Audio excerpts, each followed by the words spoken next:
کی جنگ، کیوں اسرائیل مسجد اقصی کو گرانا چاہتا ہے؟ موجودہ جنگی حالات میں بہت سے لوگ ابھی بھی ٹھیک سے نہیں جانتے کہ آخر یہ جنگ کیوں ہو رہی ہے۔ اس دلچسپ مضمون کو لازمی سنیں تاکہ اندازہ ہو کہ حق و باطل میں نظریات کی یہ جنگ کیوں ہے اور ہمیں کہاں کھڑے رہنا ہے۔ بیت المقدس 3 مذاہب کی مقدس جگہ ہے۔ مسلمانوں کا قبلہ، عیسائیوں کے لیے عیسیٰ علیہ السلام کی جائے ولادت، یہودیوں کے لیے ہیکل سلیمانی۔ شروع کرتے ہیں حضرت ابراہیم علیہ السلام سے، جن کے 2 بیٹے تھے، حضرت اسماعیل اور حضرت اسحاق علیہ السلام۔ اسحاق علیہ السلام کے بیٹے تھے حضرت یعقوب علیہ السلام، اور یہیں سے کہانی شروع ہوتی ہے اسرائیل کی۔ اسرائیل یعنی اللہ کا بندہ، اور یہ لقب حضرت یعقوب علیہ السلام کو دیا گیا۔ حضرت یوسف علیہ السلام نے جب کفیل مصر بنے تو آپ کو حکم ہوا کہ اپنے تمام خاندان یعنی آل یعقوب کو مصر بلایا جائے، اور مصر کی سرزمین کا ایک مخصوص حصہ ان کے لیے مقرر کیا گیا، اور اللہ کی طرف سے کہا گیا کہ آل یعقوب اس سرزمین میں تمہارے لیے برکتیں ہیں۔ حضرت یوسف علیہ السلام 12 بھائی تھے، اسی لیے اللہ تعالیٰ نے ان کے لیے 12 چشمے جاری کیے، اور یوں اس سرزمین کا نام حضرت یعقوب کے لقب سے اسرائیل پڑ گیا، جسے آج یروشلم بھی کہا جاتا ہے۔ آپ کی نسل سے کم و بیش 70,000 انبیاء کرام تشریف لائے۔ حضرت یوسف علیہ السلام کے بھائی یہودا کی نسل آگے بڑھی تو اس میں سے آنے والے تمام بنی اسرائیلی یہودی کہلائے۔ وقت گزرتا گیا اور حضرت موسیٰ علیہ السلام کا دور آیا۔ جب فرعون نے مصر کی سرزمین آپ پر تنگ کی تو بنو اسرائیل کے ساتھ آپ کو مصر سے نکلنا پڑا۔ اس دوران بنی اسرائیل پر اللہ تعالیٰ کی بہت سے کرم نوازیاں بھی ہوئیں، جس میں من و سلوہ، چشموں کی بہتات، مچھلیوں کے شکار کا ذکر قرآن پاک سے بھی ملتا ہے، اور وہیں ہمیں ایک گائے کا ذکر بھی ملتا ہے جس کے لوتھڑے سے مردے نے اللہ کے حکم سے زندہ ہو کر اپنے قاتل کا بتایا۔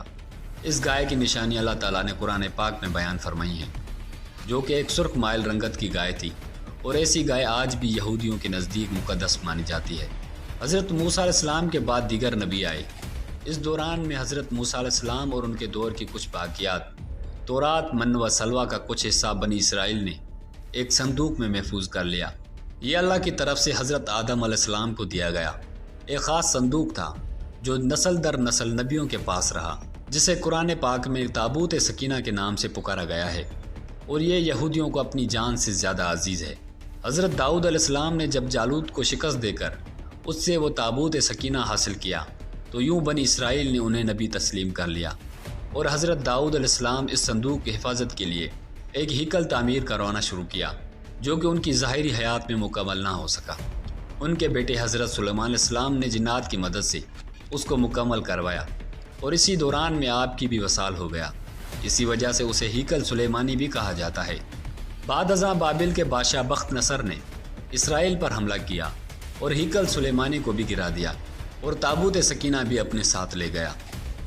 سیپرس دی گریٹ نے دوبارہ یہ شہر حاصل کیا، یہودیوں کو دوبارہ یہاں آباد کیا، اور تابوت سکینہ کو بھی واپس لایا گیا۔ ہیکل سلیمانی ایک دفعہ پھر تعمیر کیا گیا۔ پھر وقت گزرا اور حضرت عیسیٰ علیہ السلام کی آمد ہوئی، جنہیں نعوذ باللہ یہودیوں نے دجال، ناجائز کیا لقب دیے۔ یہاں سے یہودیوں میں سے 2 الگ قومیں ہو گئیں، ایک یہودی اور دوسرے عیسائی۔ یہودیوں نے سازش کر کے حضرت عیسیٰ علیہ السلام کو صلیب پر چڑھانا چاہا، اور اللہ تعالیٰ نے انہیں اپنے پاس اٹھا لیا۔ اس کے بعد یہودیوں اور عیسائیوں میں کئی چھوٹی موٹی جنگیں ہوئیں۔ پھر عیسائی رومی بادشاہ ٹائٹس نے اس شدت سے یروشلم پر حملہ کیا کہ اسے پورے علاقے کی اینٹ سے اینٹ بجا دی، اور ہیکل سلیمانی کو بھی گرا دیا، جس کی صرف ایک دیوار اس وقت اپنی اصلی حالت میں موجود ہے، جسے دیوار گریا کہا جاتا ہے، جہاں اب بھی یہودی جا کر تورات کی تلاوت کرتے ہیں۔ اس دوران تابوت سکینہ بھی نہ جانے کہاں غائب ہو گیا۔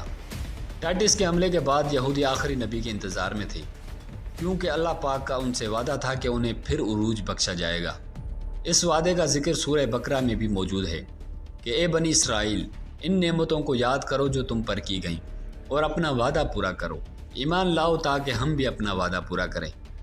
بعض روایات کے مطابق قیامت کی نشانیوں میں سے ایک نشانی یہ بھی ہے کہ ہیکل سلیمانی کی 3 دفعہ تعمیر ہوگی۔ یہودی اپنے مسیح اور آخری نبی کے انتظار میں تھے کہ ٹائٹس کے حملے کے 500 سال بعد نبی آخر الزمان صلی اللہ علیہ وسلم کی ولادت ہوئی۔ یہاں یہودیوں کو یہ جھٹکا لگا کہ سارے نبی حضرت اسحاق علیہ السلام کی نسل سے ہیں، تو آخری نبی صلی اللہ علیہ وسلم حضرت اسماعیل السلام کی نسل سے کیوں کر آ گئے اور انہوں نے ایمان لانے سے انکار کر دیا۔ مسلمانوں کے لیے وہ بھی انبیاء کی نشانی تھی، اسی لیے ہیکل سلیمانی کو بیت المقدس کا نام دیا گیا۔ اسلام کے آغاز میں یہودیوں کو قائل کروانے کی خاطر بیت المقدس کی جانب منہ کر کے نماز ادا کرنے کا حکم ہوا، کیونکہ یہودی اسی طرف منہ کر کے عبادت کیا کرتے تھے۔ 17 ماہ بعد ہماری عبادت کا رخ بیت المقدس سے بیت اللہ کی جانب موڑ دیا گیا، کیونکہ مسلمانوں کا شروع سے قبلہ اول وہی رہا ہے، جسے پہلے حضرت آدم علیہ السلام اور پھر حضرت ابراہیم علیہ السلام نے تعمیر کیا۔ حضرت عمر رضی اللہ تعالیٰ عنہ کے دور حکومت میں اسرائیل یعنی یروشلم پر عیسائیوں کا قبضہ تھا۔ بیت المقدس کے احاطے میں انہوں نے گرجا گھر تعمیر کیا اور یہودیوں کی نفرت میں عین تابوت سکینہ والی جگہ وہ گند پھینکا کرتے تھے۔ یروشلم کے فتح کے وقت جب حضرت عمر رضی اللہ تعالیٰ عنہ وہاں گئے تو عیسائیوں پر برہم ہوئے، وہاں صفائی کروا کر مسجد تعمیر کروائی، اور قرآن میں موجود معراج والے واقعے کی نسبت سے اس مسجد کو اقصی کا نام دیا گیا۔ یہودیوں کی دیوار گریا بھی اسی احاطے میں موجود تھی، تو زائرین کی حیثیت سے انہیں بھی وہاں آنے کی اجازت دے دی گئی۔ خلافت عباسیہ تک یروشلم ایک مسلم شہر رہا۔ اس کے بعد عیسائیوں نے دوبارہ یروشلم پر حملہ کر کے اس پر قبضہ کر لیا۔ صلاح الدین ایوبی نے عیسائیوں کے خلاف 50 سے زائد جنگیں کر کے بیت المقدس دوبارہ حاصل کیا، اور پھر 700 سالوں تک یہ خلافت عثمانیہ کے زیر سلطنت رہا۔ یہودیوں کو بھی دیوار گریا تک اپنے مذہبی اقدامات کی آزادی رہی، اور یہودی آہستہ آہستہ پھر یروشلم میں آباد ہونا شروع ہو گئے۔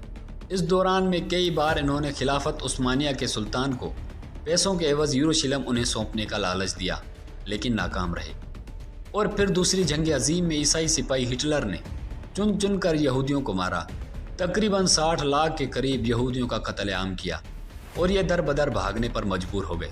اس دوران میں انہیں یہ اندازہ ہو چکا تھا کہ انہیں اب خود اپنی پہچان بنانی ہے، اور بائبل میں موجود یہودیوں کے آخری عروج سے قبل کئی نشانیاں بھی ظاہر ہو چکی تھیں، اور وہ یہ تسلیم کر چکے تھے کہ ان کا آخری مسیحا اب دجال ہوگا، جس کی بدولت پوری دنیا میں ان کا دوبارہ بول بالا ہوگا۔ لہٰذا انہوں نے برطانیہ سے ساز باز کر کے خود کو الگ ریاست تسلیم کروا لیا۔ یوں اسرائیل باقاعدہ ایک ملک کی صورت میں دنیا کے نقشے پر ابھرا۔ پھر آہستہ آہستہ انہوں نے فلسطین اور دیگر مصری علاقوں پر بھی قبضہ کر لیا۔ عرب ممالک اسرائیل کے خلاف جنگ پر آئے، لیکن اس وقت تک یہ خود کو اتنا مضبوط کر چکے تھے، عرب ممالک کو اس کی ایک چھوٹے سے ملک سے منہ کی کھانی پڑی۔ عیسائیوں نے بھی دیکھ لیا کہ اب ان سے لڑ کر کچھ وصول نہیں ہونا، تو باقاعدہ گرجا گھروں میں پادریوں نے تقریبات منعقد کی اور یہودیوں کے لیے معافی کا اعلان کیا گیا۔ یوں سیاسی اور اقتصادی مفاد پرستی نے 2000 سالوں سے ایک دوسرے کے ازلی و جانی دشمنوں کو ایک صف پر لا کھڑا کیا، اور قرآن کی بات بھی سچ ثابت ہو گئی کہ یہود و نصارہ ایک دوسرے کے دوست ہیں۔ یہودیوں کے عقائد کے مطابق وہ ہیکل سلیمانی کی حفاظت نہیں کر پائے تو خود کو قصوروار کہتے ہیں، خود کو سزا دینے کے لیے زنجیر اور چمڑے سے پیٹتے ہیں، اور دیوار گریا کے پاس آہ وزاری کرتے ہیں۔ وہ ایمان رکھتے ہیں کہ تیسری بار انہیں پوری دنیا پر حکمرانی حاصل ہوگی۔ اس کے لیے انہیں مسجد اقصیٰ کو گرانا ہوگا، جس کی تیاری وہ اپنے گمان میں تو کر چکے ہیں، مگر رب کے خفیہ تدبیر کیا کرتی ہے، یہ منظر دیکھنے والوں